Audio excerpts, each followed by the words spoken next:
All right, so what does it truly mean to be smart? I mean, really, is it just about getting a good grade on a test? Or is there something much, much deeper going on? Today, we're going to go on a little journey.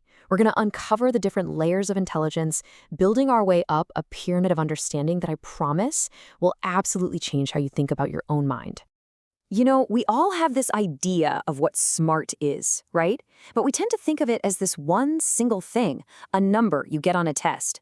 But what if I told you there's a whole hierarchy to it? That it's not about a single score at all, but a dynamic journey of growth.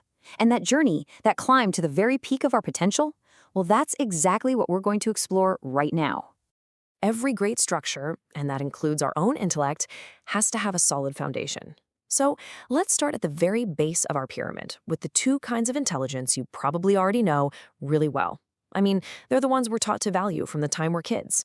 Okay, first up, verbal-linguistic IQ.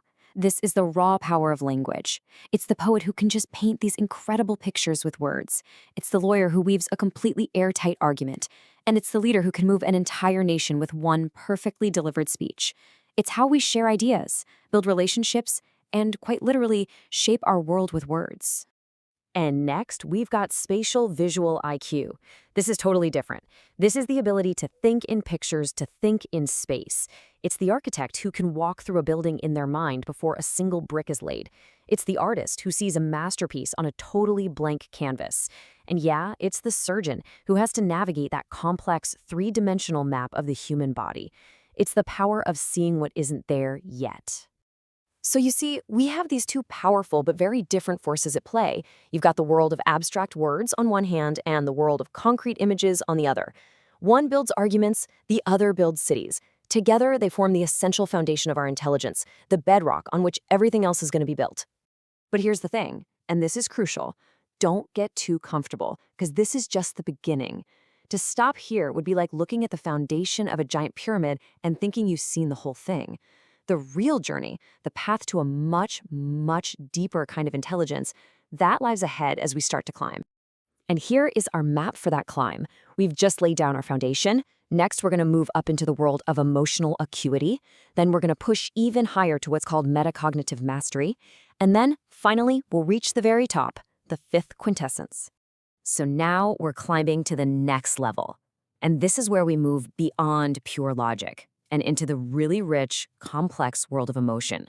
This is a critical point in our ascent, because this is where intelligence starts to transform into something, well, something more profound, something a lot like wisdom. We're talking about emotional IQ, or EQ. And let me tell you, this is so much more than just being nice. It's about being able to accurately read the emotional landscape around you. It's the leader who can just sense the hesitation in their team and knows how to address it. It's the friend who really, truly knows just what to say and what not to say. It's the ability to not just feel, but to actually understand and manage those feelings, both in yourself and in other people. Okay, so if EQ is about understanding others, our next level is about understanding ourselves on a whole new level. We're actually moving beyond simple thinking to the act of thinking about our thinking. And this, right here, this is a huge leap. This is metacognitive IQ, and I want you to think of it like having a control panel for your own mind. It's the ability to step outside of yourself for a second and ask, wait a minute, why do I actually believe that? Or is there a better way for me to learn this? Or am I letting my own biases totally cloud my judgment right now? It's the power not just to think, but to actively improve how you think. It's a total game changer. You know, Lao Tzu said it perfectly centuries ago. Knowing others is intelligence. Knowing yourself is true wisdom. And that is the absolute essence of metacognition. It's not just about what you know, but about truly knowing your own internal operating system. That kind of self-knowledge is the key that unlocks the highest level of intelligence. Okay. We have climbed from language and logic, we've moved through emotion and self-awareness, and now we are standing at the summit. This is the peak of the pyramid. This is the rarest, and I would argue the most potent form of human intelligence. We've made the entire climb, and now we are at the very, very top. So what is it? What is this highest, most effective form of intelligence?